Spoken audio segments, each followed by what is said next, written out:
जागते रहो।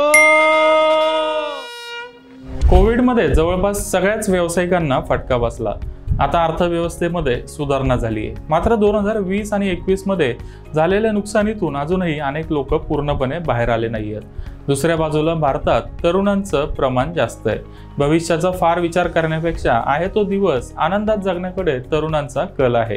कपडे, ॲक्सेसरीज, मोबाईल यासारख्या गोष्टींमध्ये कोणतीच तडजोड करायला तरुण तयार नसतात। आता पैसे नसतील तर लोन घेऊ आणि पगारातून त्याची परतफेड करू असा अनेकांचा विचार असतो। त्यामुळे लहान रकमेच्या लोनमध्ये मागच्या काही वर्षात खूप मोठी वाढ झाली। व्यवसाय वाढतोय म्हटल्यावर बँका आणि NBFC कंपन्यांनी या अनसिक्युअर्ड लोन सेगमेंटमध्ये व्यवसायाचा अतिशय झपाट्याने विस्तार केला। मात्र या सेगमेंटमध्ये बँकांची वाढणारी लोन बुक पाहता RBIला कठोर निर्णय घ्यावा लागला। बँकांचे NPA वाढले तर पूर्ण देशाला त्याची किंमत मोजावी लागेल याची रिझर्व्ह बँकेला जाणीव आहे। म्हणूनच RBIने या संदर्भात कठोर नियम केलेत। त्याचा परिणाम पेटीएम सारख्या शेअर्सवर पाहायला मिळाला।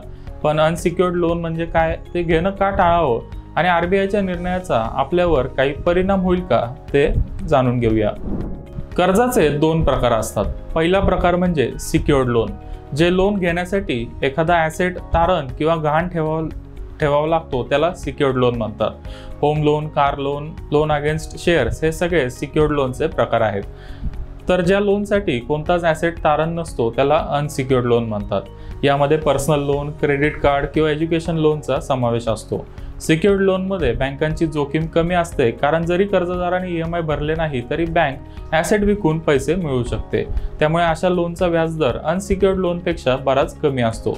या कॅटेगरीसाठी सध्या 9 ते 14% सरासरी व्याजदर आकारला जातोय।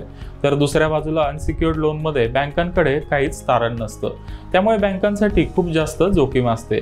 कर्जदार जर EMI न भरता पळून गेला तर बँकांचे पूर्ण पैसे बुडू शकतात। म्हणूनच या कॅटेगरीमध्ये व्याजदर खूप जास्त असतात। ग्राहकांना अनसिक्युअर्ड लोनसाठी 16 ते 48% व्याज भरावं लागतं।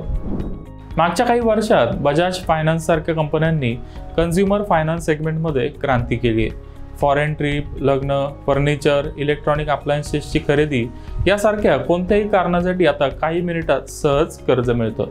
नो कॉस्ट EMI सारख्या सुविधेमुळे लोक त्यांच्या बजेटपेक्षा महाग वस्तू खरेदी करू शकतात। मात्र यामुळे इतर सेगमेंटच्या तुलनेत अनसिक्युअर्ड लोन बिझनेसमध्ये खूप मोठी वाढ झाली आहे। बँक आणि NBFCचा व्यवसाय वाढत असला तरी रिझर्व्ह बँकेला कर्ज वाटपामध्ये संतुलन साधायचं आहे। अनसिक्युअर्ड लोनचा असाच विस्तार होत राहिला तर भारतातली बँकिंग इंडस्ट्री पुन्हा एकदा अडचणीत येऊ शकते, हे RBIला माहीत आहे। म्हणूनच RBIने अनसिक्युअर्ड लोनच्या नियमांमध्ये बदल केलेत। 10 ते 50 हजार रुपयांच्या लोनसाठी RBIने रिस्क वेटेजमध्ये 25% वाढ केली आहे। त्यामुळे या सेगमेंटमध्ये लोन देण्यासाठी बँकांना आता जास्त भांडवल लागेल। पर्यायाने या सेगमेंटमध्ये बँकांचा नफा कमी होईल आणि व्यवसायाचा जास्त विस्तार होणार नाही। भारताची अर्थव्यवस्था आणि बँकिंग सिस्टीमसाठी हे कठोर नियम करणं आवश्यक होतं। त्यामुळे RBIने योग्य वेळेला योग्य निर्णय घेतलाय असं म्हणता येईल।